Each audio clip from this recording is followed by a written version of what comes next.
Në vetëm një muaj, Kinema Republika kthehet në destinacionin më të pëlqyer kulturor. Frekuentimi ishte i mrekullueshëm këto 30 ditë aktivitet hapje. Statistikat flasin vetë për rezultate shumë të mira dhe shumë pozitive. Bëhet fjalë për 5515 bileta të shitura nga distributorët si vendas ashtu edhe të huaj. Jam shumë e kënaqur me këtë rezultat, ku frekuentimi spikat shumë jo vetëm i fëmijëve, po i gjithashtu i të gjitha grup moshave. Gjatë janarit na kanë shoqëruar edhe premierat vendase.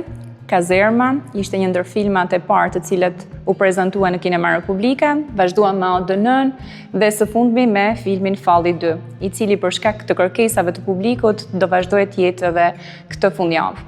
2026 vazhdon me premiera të mëdha botërore si Scream 7, Super Mario, The Devil Wears Prada 2, Toy Story e kështu me radhë. Do jetë një vit goxha intensiv dhe shumë për shumë i mbushur me emocione për Kinema Republikën. Faleminderit që keni përzgjedhur gjatë këtij muaji Kinema Republikën dhe vazhdoni na ndiqni.